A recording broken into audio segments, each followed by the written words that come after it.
नमस्कार दोस्तों, स्वागत है आपका ट्रू एस्पिरेंट में। मेरा नाम है सुधीर। चलिए शुरू करते हैं आज का डिस्कशन। देखिए, G20 की समिट होने वाली है 2023 वाली। और कहाँ पे होगी G20 की 2023 की समिट? होने वाली है जम्मू एंड कश्मीर में।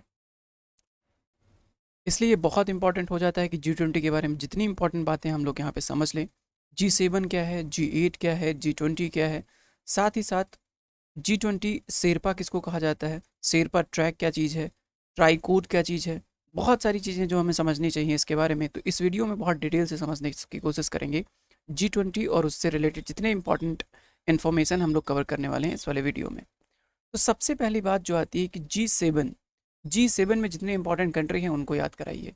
बहुत सिंपल तरीके से याद करिएगा। मैं कोशिश करूँगा कि फॉर्मूले से आपको याद करवा दूँ, कि एक ही बारी में आपको याद हो जाए, दोबारा आपको इसके लिए बहुत मेहनत ना करनी पड़े।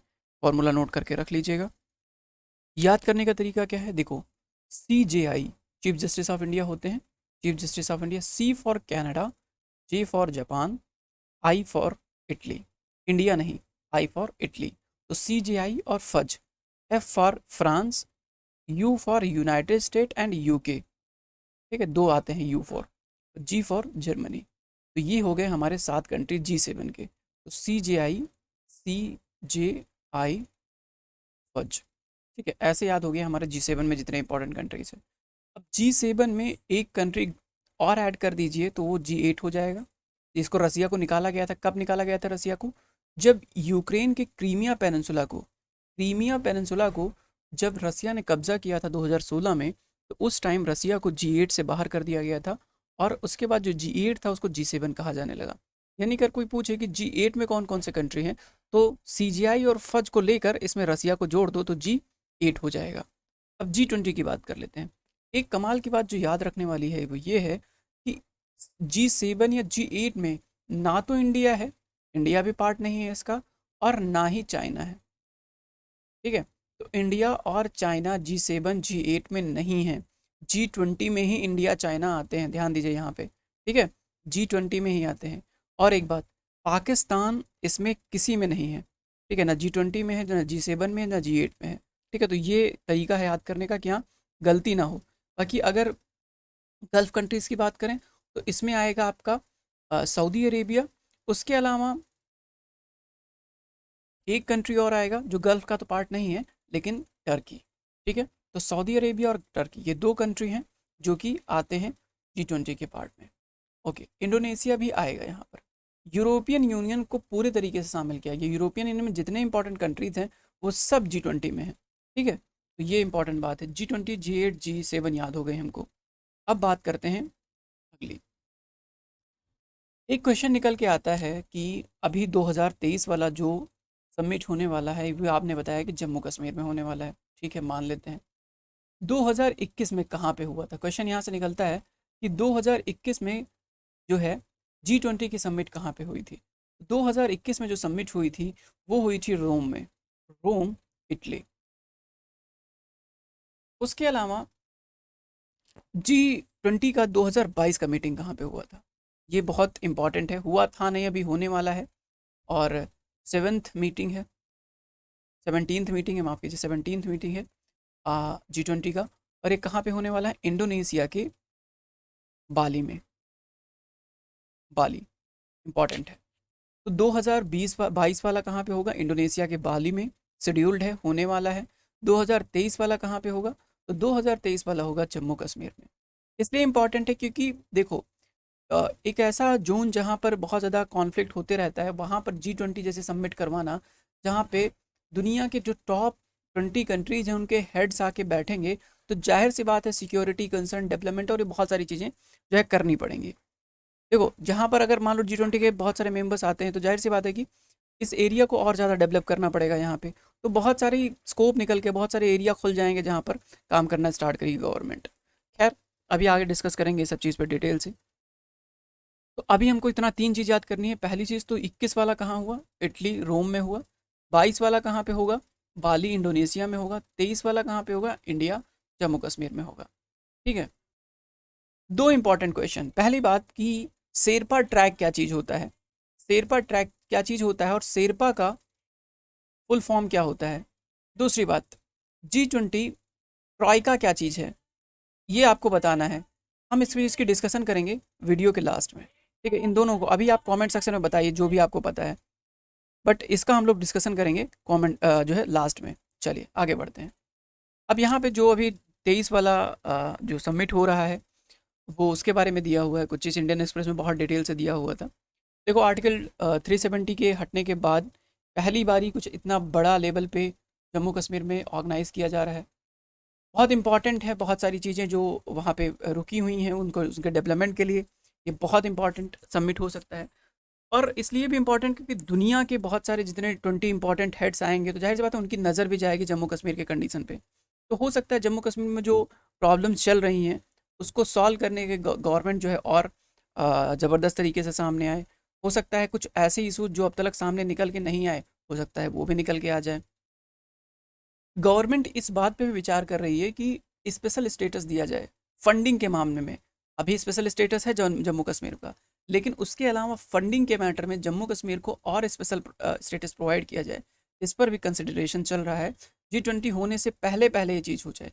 और एक बात बताएं, एक सेक्रेटरीट भी बनाया गया है G20 समिट से पहले पहले। एक सेक्रेटरीट बनाया गया है जो पूरी मैटर को वहाँ पे जो देख रही है कि कहाँ पे सबमिट करवाया जाए, क्या सिक्योरिटी कंसर्न्स हो सकते हैं, या क्या इंपॉर्टेंट इशूज़ हैं जो हमको टैकल करना चाहिए या कोऑर्डिनेट करना चाहिए सभी जो जितने भी इंपॉर्टेंट हेड्स हैं उनके रिप्रेजेंटेटिव से।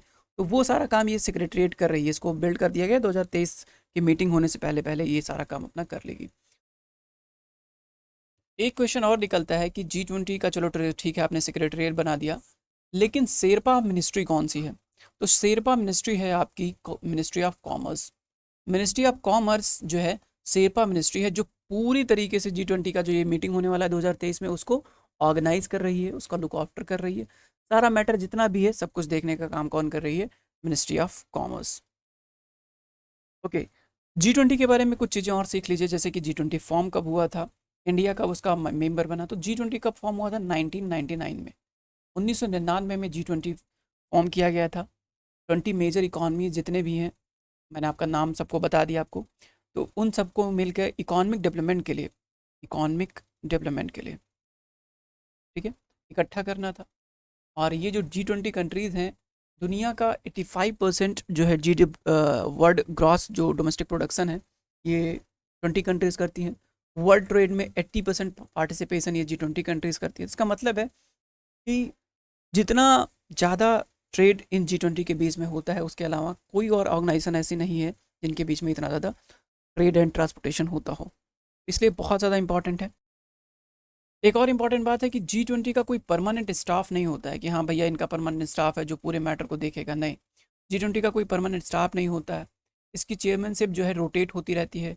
जैसे कि 2023 में किसके पास है? इंडिया के पास है। 2022 में किसके पास है? 2022 में होगी बाली, ठीक है, इंडोनेशिया के पास। तो इस प्रकार रोटेट करती रहे, जिनको इसका प्रेसिडेंसी करनी होती है उनके पास ये चली जाती है उस साल के लिए। तो इस साल बाली के पास है, अगले साल इंडिया के पास आ जाएगी। अब एक क्वेश्चन और आता है कि इंडिया कब G20 का मेंबर बना? तो इंडिया शुरुआत से ही G20 का मेंबर था। जब 1999 में G20 फॉर्म हुआ था तो उसके बाद ही इंडिया इसका मेंबर बन गया था। इसका मतलब ये क्वेश्चन निकलता है कि इनिशियल फेज से, शुरुआत से ही जो है G20 का मेंबर रहा है इंडिया। नाउ अब आते हैं G20 शेरपा ट्रैक की बात कर लेते हैं। ये क्या चीज़ है G20 शेरपा ट्रैक? देखो, यूजुअली होता क्या है, G20 समिट जिस देश में हो रहा होता है उस देश में क्या होता है कि इसकी पूरी प्लानिंग करनी पड़ती है, ठीक है। तो प्लानिंग के दौरान किसी एक मेंबर को इसके हेड के तौर पे नियुक्त करना पड़ता है। तो जो यूजुअली सीनियर मेंबर्स होते हैं, यूजुअली जो हेड ऑफ़ द स्टेट होते हैं या उस गवर्नमेंट के जो हेड होते हैं, वो यूजुअली शेरपा के तौर पे नियुक्त किए जाते हैं। जैसे इंडिया इस बारी जो है इस बारी नहीं, अगले साल 2023 में अपने यहाँ मीटिंग करेगा, तो उस टाइम के शेरपा कौन होंगे? हमारे यहाँ के पीएम होंगे, ठीक है। उसके अलावा माफ़ कीजिए, राष्ट्रपति होंगे, प्रेसिडेंट होंगे, ठीक है। इसके अलावा बाली, तो वहाँ के जो पीएम होंगे वो हो रहे होंगे। तो इस प्रकार जो स्टेट का हेड होता है उसी उसी को बोल देते हैं शेरपा ट्रैक। अब आता है G20 ट्राइका क्या चीज़ है? ट्राइका एक्चुअली एक पिछले साल का, एक अगले साल का और जिस साल में चल रहे हैं, इन तीनों साल में जो हेड हैं G20 समिट कराने के या जो कंट्रीज में पार्टिसिपेट कर रहे हैं उनको मिला के इस ट्राइका को बनाया जाता है। जैसे 2022 के लिए कौन है? 2022 के लिए है बाली, तो बाली इसमें ट्राइको में आ जाएगा। और इंडिया 2023 के लिए तो इंडिया भी आ जाएगा। इसके अलावा इटली, इटली ने इससे पहले समिट होस्ट किया था, रोम इटली, ठीक है, तीसरा नंबर वाला यहाँ पे, ठीक है, इटली समिट हेड किया था 2021 वाला, तो इटली इसमें आ जाएगा यहाँ पे।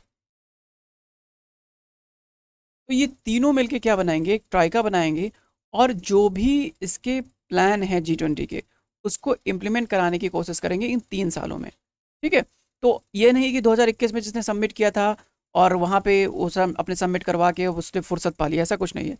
अगले साल जब होगा तो 21 वाला मदद करेगा, जब 22 में होगा तो 21 वाला मदद करेगा, जब 23 में होगा तो 21-22 दोनों मदद करेंगे, ठीक है।